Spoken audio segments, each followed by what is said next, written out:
Yep, and we supposed to be live now, and look at us doing. The Yeah, normal you do the intro. good morning, good afternoon, and good evening, and welcome to the long lost, seemingly vanished Groovy podcast. We're finally back. My name's Ken Kousen. I'm podcasting from Marlborough, Connecticut. And as always, virtually always, actually, is very rarely, but occasionally, I'm Exactly. joined by. Baruch Sadogurski, podcasting you live from Sunnyvale, California. Yeah, so it's been a while. It's been a couple months actually, and I tried to do. We had all kinds of problems getting our schedules to hook up. You are a world traveler these days. Has your schedule calmed down at all? Yeah, we are getting closer to our own user conference coming up in 2 weeks exactly here in San Francisco Swamp Up.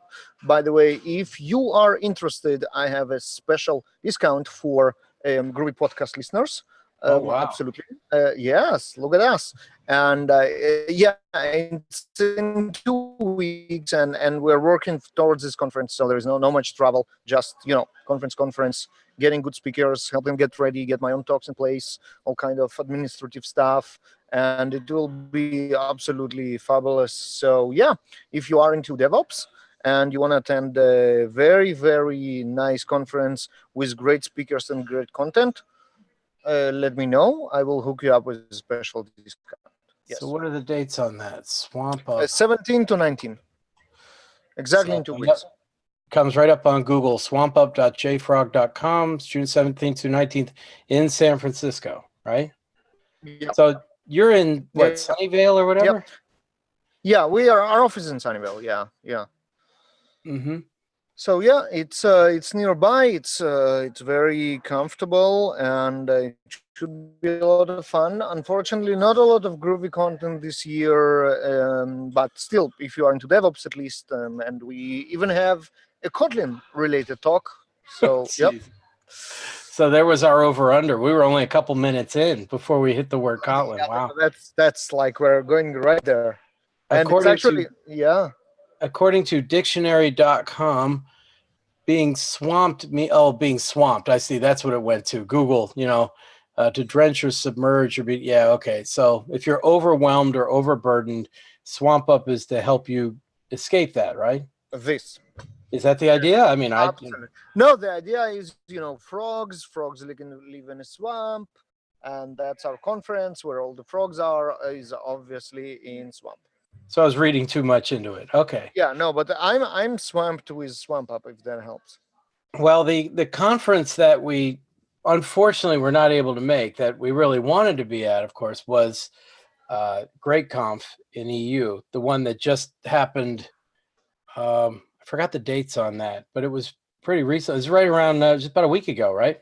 Yeah, I think it was a week ago. Yeah. Yeah, it was after Memorial Day in the U.S., but that's a U.S. thing. So I think it was Monday, Tuesday, Wednesday, or Tuesday, Wednesday, Thursday of last week. Today's June 3rd, for those who are listening to this after it's recorded. So But yeah, you it was really just should do last it week. live next time. I'm just saying. Live, right? So the one thing that's happened about Great Conf is that some of the people who presented have already posted their slides. So, of course, the one that's always the big deal that I'm always looking forward to every year is when Paul King or Guillaume LaForge or somebody does their annual Groovy update. And Paul did his massive Groovy roadmap Mm-hmm. as usual. So I've got a link. We've got a link in the show notes to the slides. Let's see, where the heck was that? Yeah, and he called it. It's hosted at Speaker Deck, by the way, but it's a Groovy 2.5, 3, 4 roadmap. Although, as it turns out, there's only one slide at the end on 4. But it's in the title. That's what matters. That's right. So, in other words, it's still a healthy project, still things going on, still going to be continuing to go on in the future. So, of course, if you're familiar with Paul King, you know that he's an excellent speaker, but what he really spends a lot of time on are those slides. So if you weren't able to make the conference, you can still get a lot out of it because He is the sort of speaker who will try to stuff a couple hundred slides into a 30-minute talk, you know. But we'll do you one better. We will do our best to actually bring Paul to our next episode and interview him about the slide deck and about the roadmap and about the future of Groovy. And as usual, our episodes with Paul are the best. Don't you think we should have asked him first before we announced that on the podcast? No. I mean, that's, you It'll be know, fun. that's putting a lot of pressure on, you know, and of course time zones are going to be fun because I'm in East Coast, I'm on Eastern Daylight Time and you're on Pacific Daylight Time. And what's Brisbane, Australia? What's the time zone? Zone Probably for Australia. Well, time zone for Brisbane, Australia, Australian Eastern Standard Time. Here you go. That's GMT plus 10 at the moment. Yeah. And I think I'm -4. So you're probably -7, right? Minus 8. -8. 7. I don't know. Well, whatever. Yeah, no, but I mean, there is an hour in the day when we all aligned. And yeah, we will do our best. And I didn't say that Dr. Yeah, Kim we'll will figure agree it to it. out. But we'll do our best Yeah, to I'm bring- on GMT -4. So I'm 7. So you must be -7, and he is GMT plus 10. So hey, you know, we on the Groovy podcast will go to great lengths to make this sort of thing happen. Yes. We will definitely will try our best. And of course, it's because of Paul I know to pronounce it Brisbane and not Brisbane.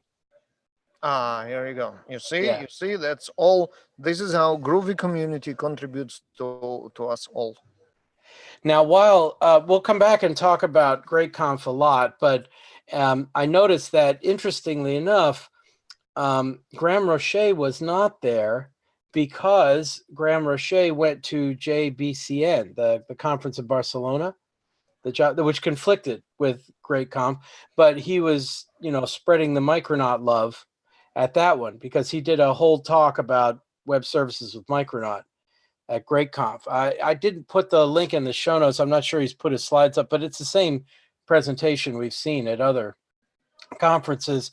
Although I suppose we should mention that Micronaut is now up to 1.1.2, I believe. Right? That was another release.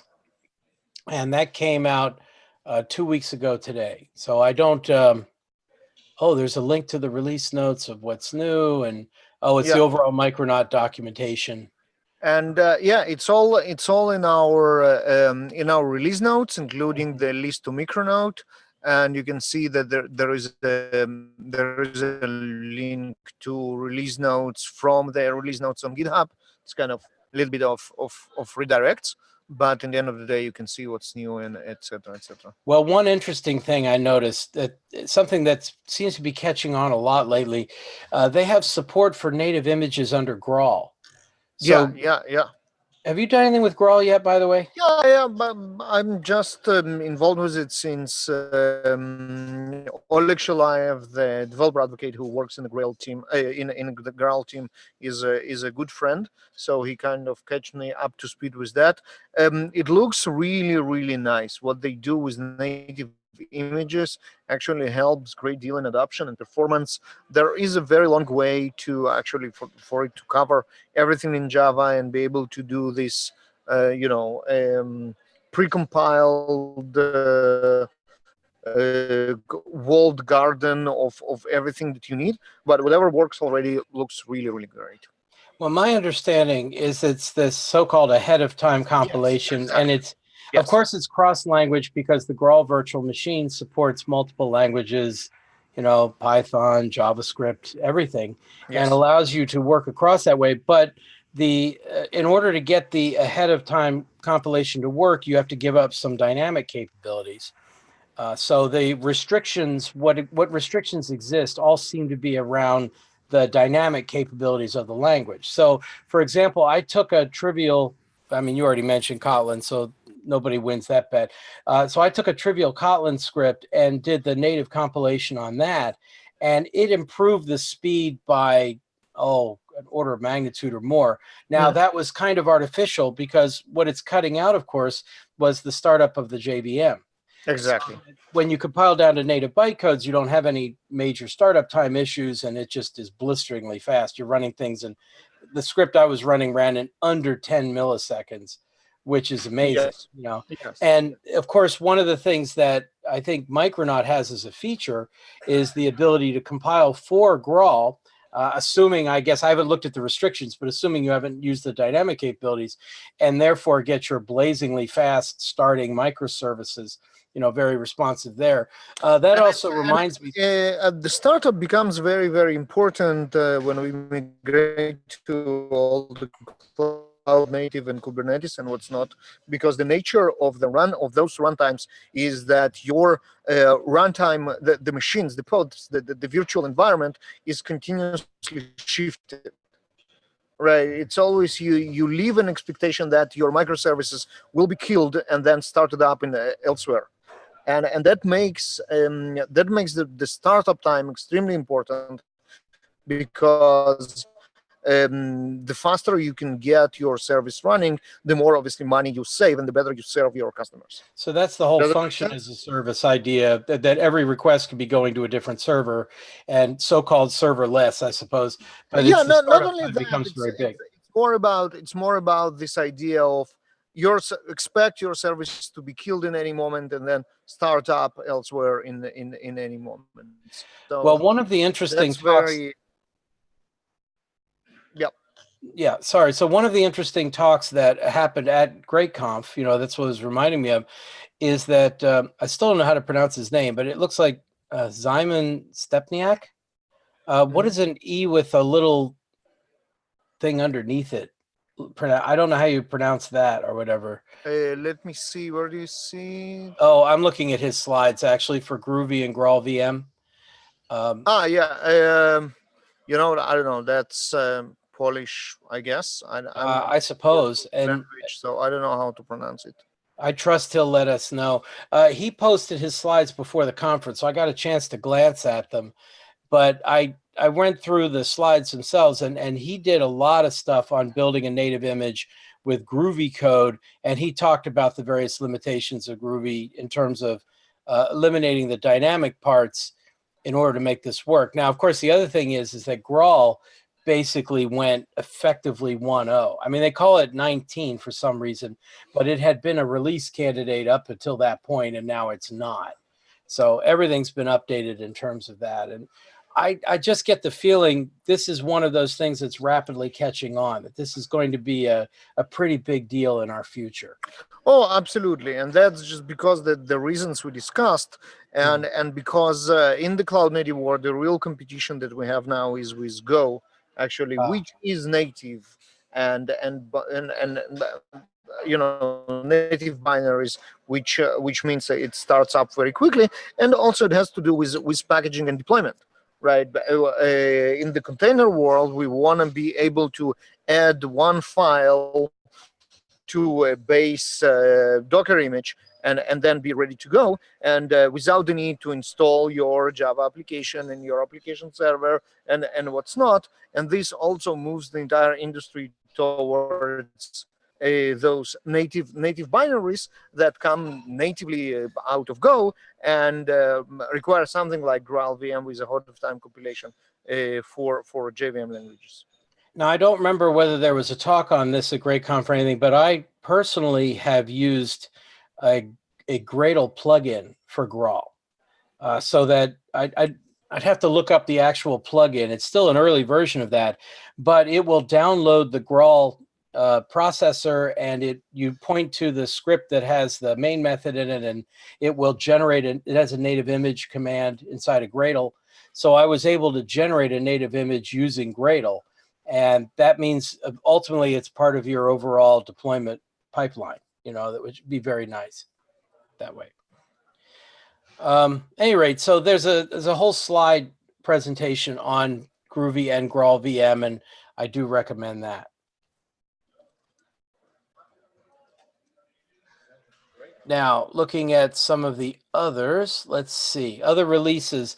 Now, Groovy released a 2.4.17 and a 2.5.7, both of which, if I understand correctly, are basically just bug fix releases. Yeah, that's like minor versions and what's not. The next one is exciting though. Yeah, so The I mean, three it's good point. that they're there. Yeah, no, So but the the exciting, yeah, oh, sorry. not the exciting one is first beta of Groovy 3. Right. Groovy That's 3.0.0 is out with beta 1, and I am really looking forward to that one. I mean, looks like there's a lot of neat capabilities in it. Of course, I'll have to talk to Paul about that. But in addition to that, it also has the full Java 8 syntax support. So you can use the method references and the lambdas from Java and the syntax that was introduced there. And you also will get rid of all of those warnings you get about the cross-package stuff that's happening. Or it's actually cross modules that's happening inside of Java 11 when you try to run Groovy under 11 or 12 or what have you. I can run Groovy under 11 or 12, but it'll be nice to have all those ugly warnings go away. I think the Gradle people are just about ready to get rid of all those warnings, but it'll be nice to see Groovy proper get rid of them as well. absolutely yes, and we spoke about how those warnings are a problem in the adoption, and how our ability to get rid of those warnings for a lot of people is the marker for, I would say, the future of Groovy, because in some point of time the warnings will obviously become errors, and if we don't take care about it now, people are get scared that it will never be fixed, and then Groovy won't be able to run and all this stuff. So yeah, the warnings are a big deal, although they might not seem so. Yeah, so right now it's mostly a PR problem, but it'll be nice to get rid of that. You know, it's a Exactly, public exactly. relations issue. Yes, yes. Our usual conversation about how Right. Groovy looks against of what's going on in the real world. Yep. Right, so we don't need to go over all that again. Now, speaking of bug fix releases, Grails has a 3.3.10 release now. That would be the current version in the 3.3 line. I don't know how many more there are going to be in the 3.3 line, because now they are getting close to the Grails 4 release. So Grails 4.0.0 release candidate 1 is in the marketplace. And I noticed that our old friend Sergio Delamo did a talk, I think it was at Great Conf, but if not, his slides are available through the Speaker Deck site on what's new with Grails 4.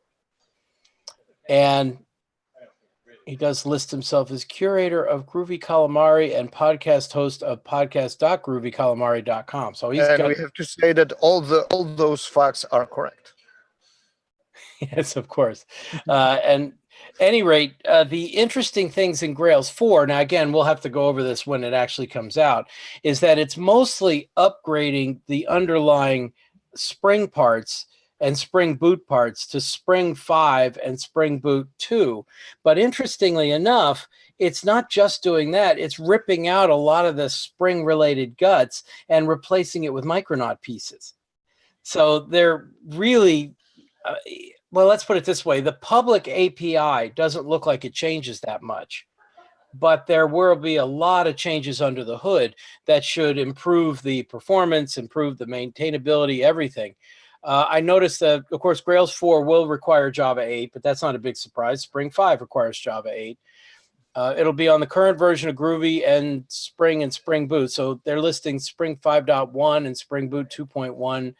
Moving Gorm up to Gorm 7, which is Hibernate 5.4, moving up to Gradle 5, the latest Spock, and then the Micronaut integration. So the promise is no major breaking API changes. We'll see. Hopefully that's true. And a lot of deprecation stuff removed, but most of the things that are going to be... actually, the way I think they're expressing it is that if things do break, it's not really Grails, it's the move from Spring 1.5 to 2.0. It's the move from Spring Boot, not Spring 4 to Spring 5 or Spring Boot 1.5 to Spring Boot 2.0. And maybe potentially the Hibernate upgrade too, because the Hibernate upgrade tends to break things when that happens as well. They're changing the actuator, they're changing some of the dev tools. Again, this is all because of the underlying Spring Boot stuff. And I noticed when looking through the slides, one of the interesting changes is that this REST client that they had put in they're taking back out in favor of a REST client from Micronaut. Hmm. So this is, I think it's an interesting gamble. What they're doing is they're replacing a lot of the guts of Grails with Micronaut features, Yes. which should be great for performance and startup time and everything. But any of that leaking through to the user means that users are going to wonder, do I also have to learn Micronaut in order to learn Grails? And that's an interesting gamble. I don't know how that's going to play. But the example that Sergio includes in his slides is the declarative client. So the HTTP client from Micronaut used in a Grails context, and you have to have the right dependencies and everything. And I just wonder how people are going to react to that. So my question is that maybe that was the entire idea all along with Micronaut. Maybe that was the plan of, in some point of time, to converge with Grails, or reuse Micronaut inside Grails, or that was the entire time the engine of the future Grails. I don't know. It's just speculations, obviously, but it makes a lot. It makes a lot of sense to me. Well, everything I've heard from Jeff Brown or Graham Roche makes it sound like they took everything they learned from Grails and they built Micronaut, and they always intended all along to update Grails with the benefits that they gained from Micronaut. I mean, it Exactly. was built Exactly. in a Exactly. modular fashion to power the engines anyway, so you might as well take advantage of it. Um, Exactly. yeah, and they say even in the summary that most Micronaut features will also be available in Grails. So I suppose the idea is that if you need a bare microservice, something with just basic functionality with no additional features at all, you can go with Micronaut. But if you want GORM, if you want a view layer of any kind, if you want some additional services and transactions and on, then Grails will be ready for you, and everything will work uh, collectively with that also. So we'll see how that goes. So that release ought to be coming, let's see. Well, if RC1 is out now, I don't know what the plan is for how many release candidates there will be or when the release is coming, but I expect it won't be too far gone, probably a few months before we Yep. have. Hmm. So we talked about Micronaut, we talked about Grails. The other release, of course, that's a big deal in a sense for us is that right on stage during GreatConf, Jeb version 3.0 was released. Yeah, this is nice, and I personally am very happy to see Jeb moving forward, because I think it's a wonderful project, and people really need to be more familiar and take more advantage of it. I love Jeb. I've always felt that Jeb was one of the underreported, it didn't have nearly as much publicity as it deserved, you know? Exactly. Right. Exactly. And I agree. because you talk to people, you say, well, have you ever used, um, what are the underlying technologies? I'm blanking on it right now. Well, WebDriver or Selenium, and so many people go, oh yeah, absolutely. We've used that for years or whatever. And then you say, well, okay, you want to look at Jeb because it adds a page model to this, and it adds all kinds of nice groovy DSL features. You know, what I haven't seen. Well, I tried to go to Jebish. There we go. Is I'm trying to see what's new under 3. And I don't see anything marking a what's new section. And from what I have gathered just from a quick browse of the book of Jeb, the documentation there, everything looks pretty much the same. So, and unless there's some major changes that I'm not aware of, probably it's mostly a bug fix version with a lot of cleaned up drivers and Yeah, dependencies. it might be kind of a reset, if you want, right? Yeah. Starting from a clean major version going forward. But even if it's a statement, yes, we are here, the project is alive. It's still very, very good for Jeb, for the community, and I think that's great. Yeah, I don't use it very often just because the use case doesn't come up that often, but I've always really Yeah, me liked it too. every time I've done it. And there's a handful of people I always talk to when I have questions with Jeb. And, I get the sense that, again, it's pretty much even though they've changed the major version, we could talk to Luke or Marcin Erdmann or Marcin or Marcin. How do you I pronounce think Marcin. Marcin I think. Erdmann? Or even Eric Proct, probably, and find out what's new there. But again, I don't see anything that's going to break what I already know, which is very nice, actually. Not to have to relearn something new again. Another thing that came out, actually, now I didn't add this to the show notes. Maybe we need to. Spock framework. Let's see if I can go to that. Spock. Waiting for the redirect there. Didn't Spock come up with a new version as well recently? Let's see. Yeah, I believe so. Maybe I shouldn't go to the docs. It's 1.3 now, right? Yep. And 1.3 is new. I mean, that is a change.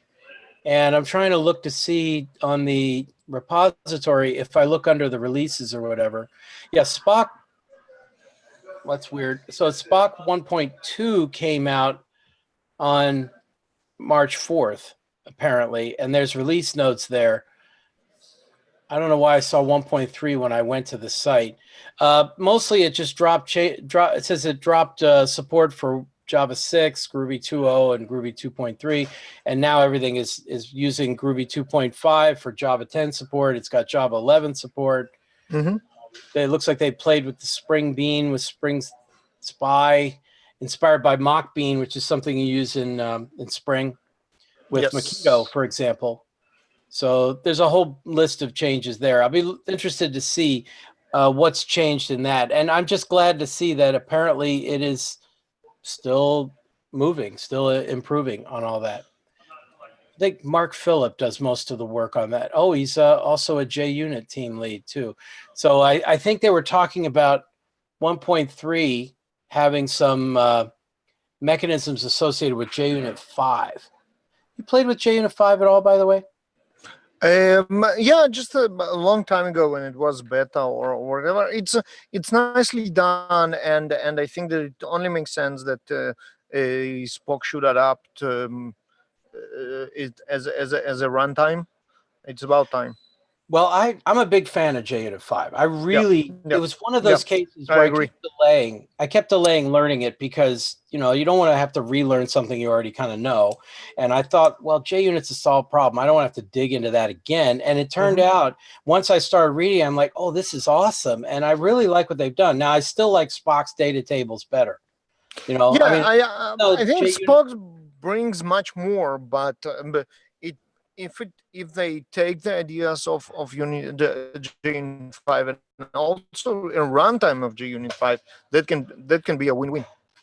Well, JUnit 5 has those parameterized tests, but I agree. I still like Spock's syntax and its approach better.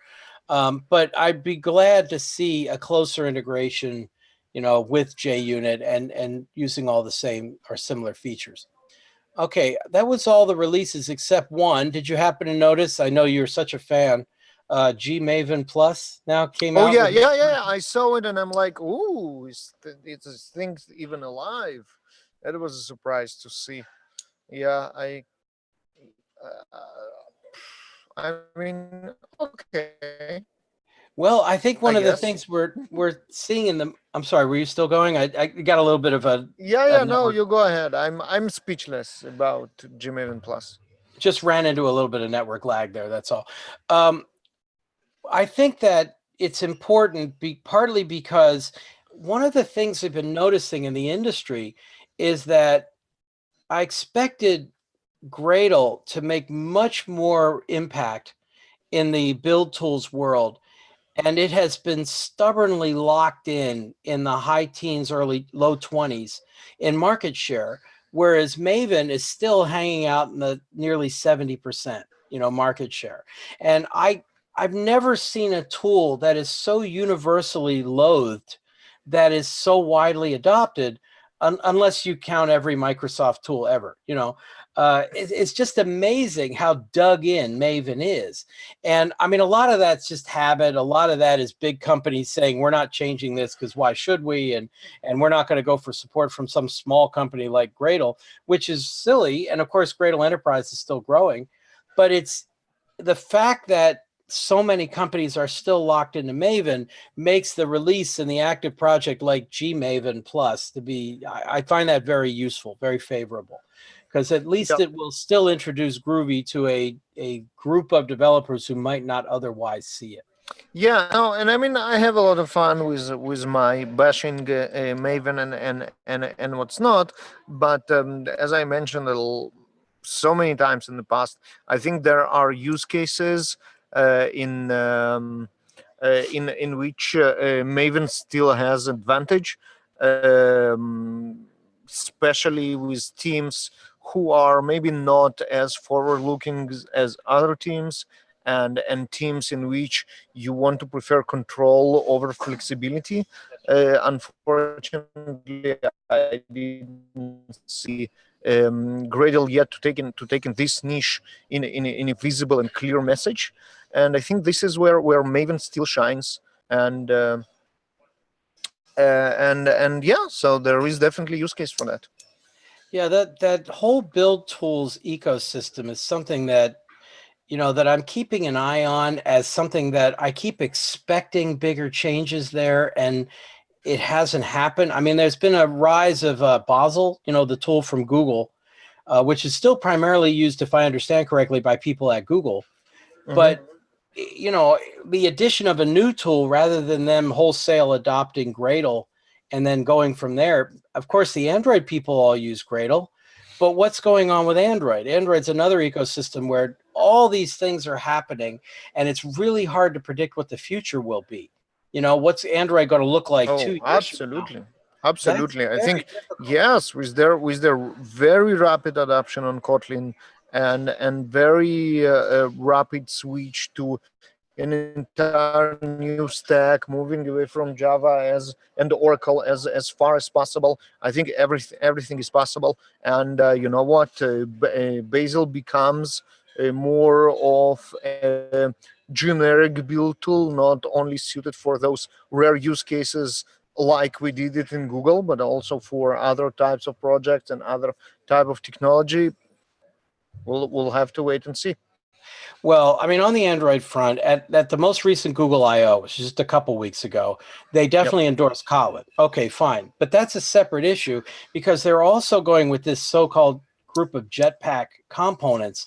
So again, it's the normal API thing we've seen for years of any visual API has this tension between the people who just want to write it from scratch and the people who want to drag and drop components onto a GUI, you know? Hmm. And they have these Jetpack components, and they just haven't universally adopted, and they haven't brought everything up to date yet.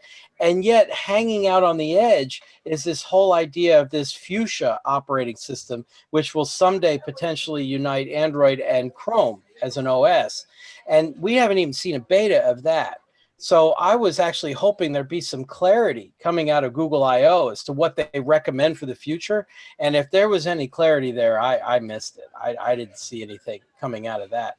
So the idea of using Gradle, heck, Android Studio, I'm not even sure if it currently generates Gradle 5 build files. And if they're going to do anything Kotlin related in Gradle, it has to be Gradle 5. So I'm not even sure what the plan is there. Although I expect, as with Google normally what they do is they throw everything against the wall and see what stays, and then just cancel what didn't Yeah, catch on. yeah. So I think it's all very volatile now, Yeah. and actually Android is moving very fast in different directions. So Well, what and I then think, sorry, speaking of Android, there's yeah, also they're Flutter, making. right? Yes, exactly, and their main, from what I understand, their main motivation is move as far away from Java/Oracle as possible, and from there they will see what, as you mentioned, what stick. Right. And of course, now they bring up the whole Flutter idea, which introduces yet another language that's going to bring in Dart in order to Yes. put that component model together. And they've got a couple of high visibility successes that look to be very basic, very simple. And we'll see, how does that fit into the overall goal? What is the overall mission? I mean, do they want people to learn Dart? Do you want to learn Kotlin? Do you want to learn? I mean, I don't even know anymore. So, of course, I'm trying to learn them all, but you know how it is. But so at any rate, those are areas where things are chaotic. And of course, another area where things are fairly chaotic these days is Java, right? With Yeah. the new licensing model, which even though I think they've been fairly clear about explaining it, seems to be confusing lots and lots of companies. But making everything run under Java 11 and then 12 and then 13, seems to Hmm. be confusing people. Absolutely, yes, yes, and I think here the community does a good service with providing all those different alternative JDK distributions that you can now select from. There is stuff like Adopt OpenJDK, and there is Azul and Liberica and bunch of others. I think you can go to jdk.dev to see a community built a compilation of those JDK distributions, and pick one. Um, it's like a bunch of compilation just of different distribution that you can pick from, and yeah. So I mean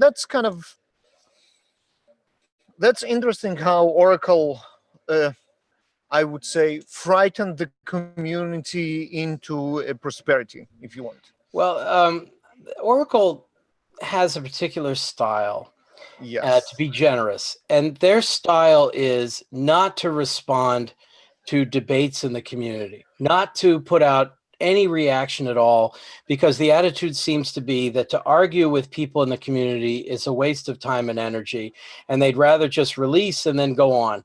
And the problem with that is that then a lot of people come out and argue on their behalf without really knowing what's going on. That the people who make all the arguments are not really qualified to be speaking about some of these issues, whereas the people who are qualified aren't saying anything. And it may be for legal reasons. I mean, the legal department at Oracle is legendary, but Oh yeah. so it's all kind of a difficult situation. We know, however, in the Groovy community that Java is a very healthy ecosystem and still growing, and that I don't see that changing in the future, and that Groovy will still be a part of it.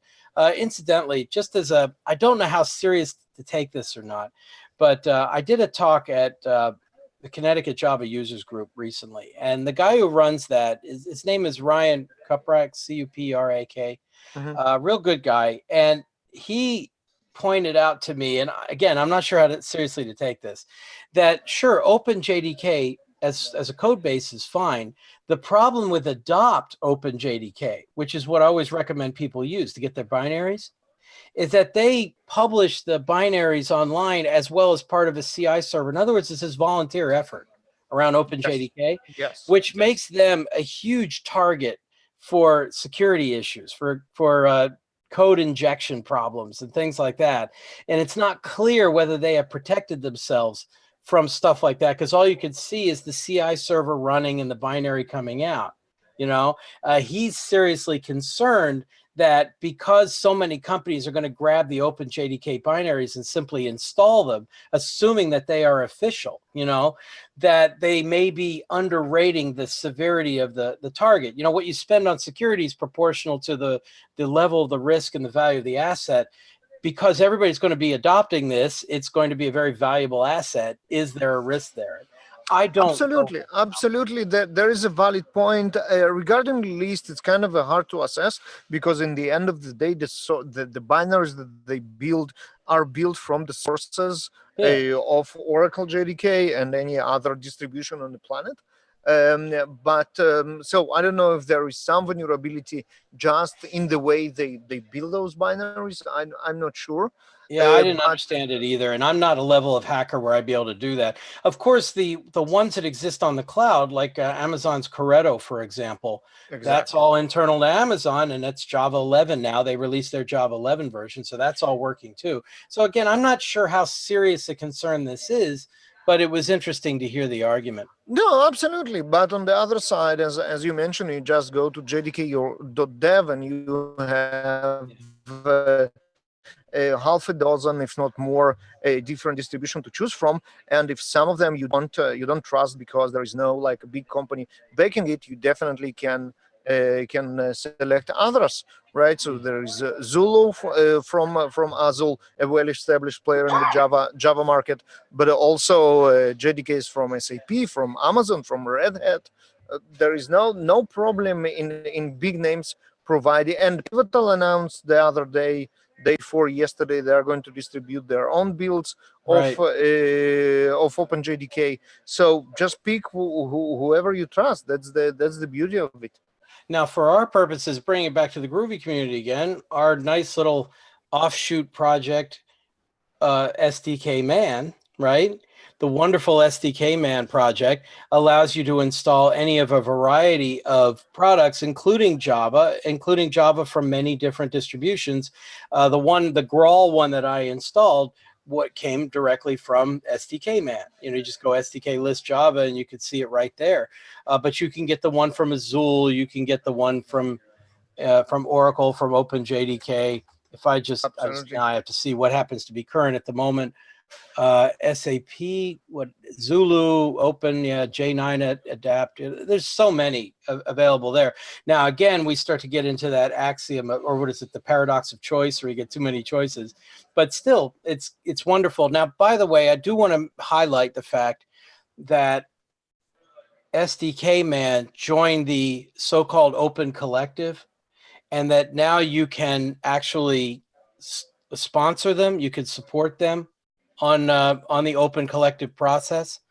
And I can't think of any project other than Groovy itself that has been more valuable to me, in my development. It's one of those tools that does exactly what it says, and it does it perfectly, and it's we have a link in there to the opencollective.com/SDKman site, so that you can become a one-time sponsor or a backer, or however you want to play it.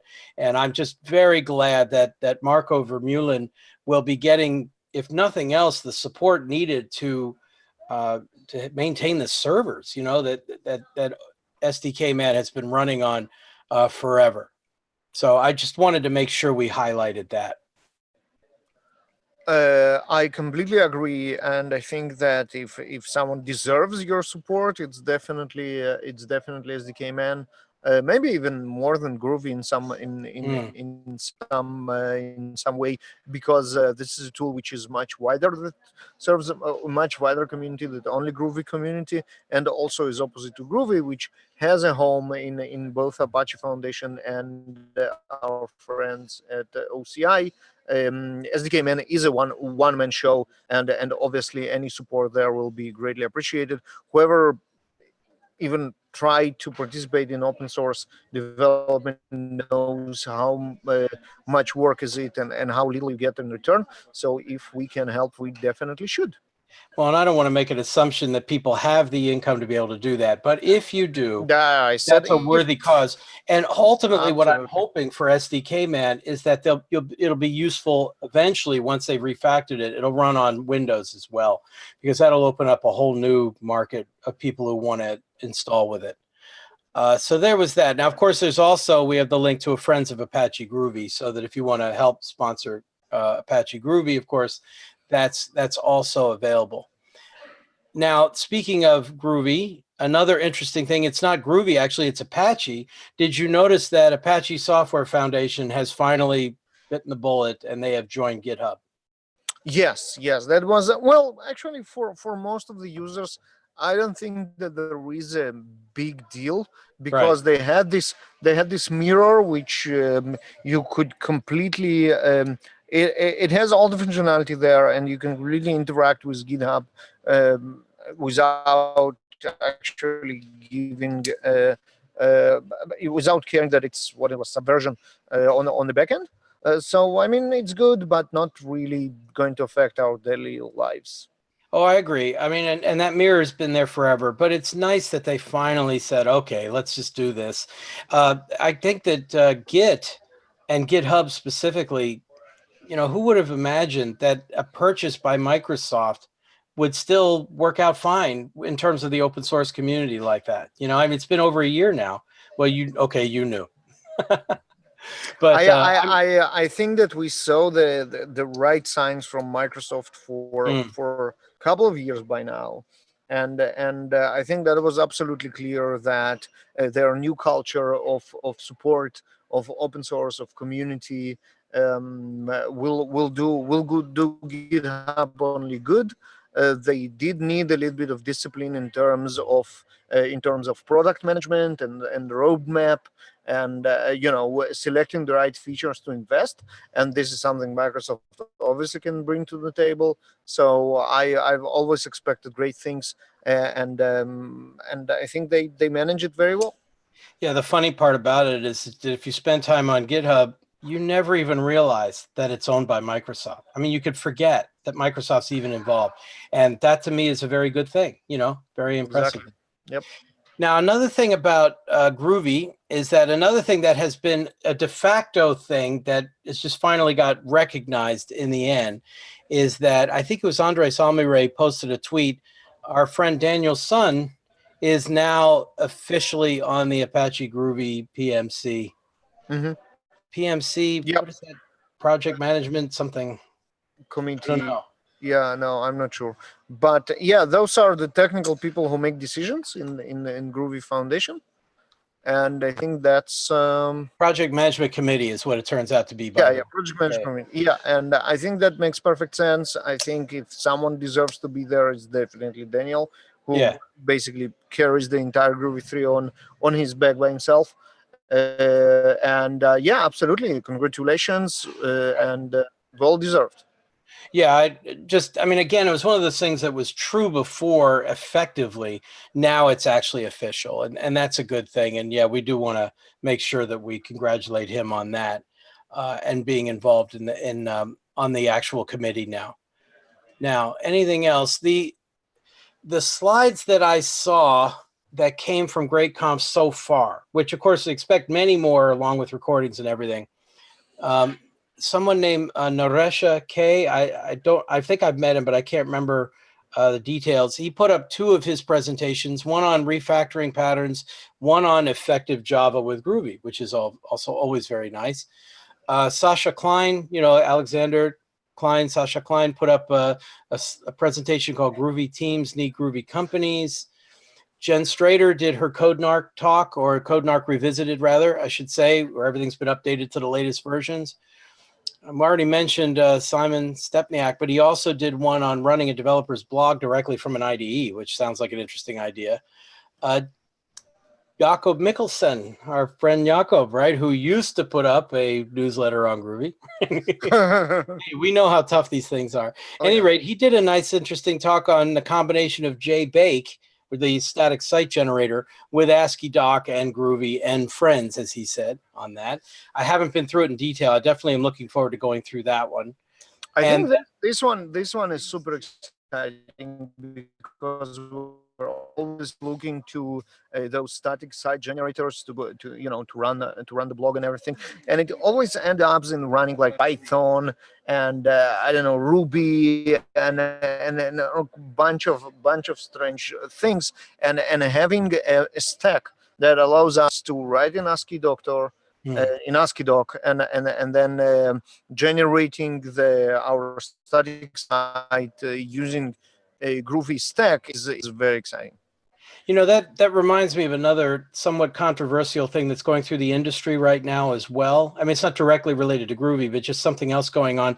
Have you seen the backlash lately against Medium, against the site for blog Yes, posts on yes, Medium? yes. I saw Medium that. apparently, I don't get it, but okay. well, Medium's a VC owned company. They've got venture capitalists, and therefore there's always pressure on them to find ways to start producing value out of clients. And apparently they put a lot of pressure on some of their major clients to start hiding Medium posts behind a firewall so that you have to subscribe in order to see the Medium post.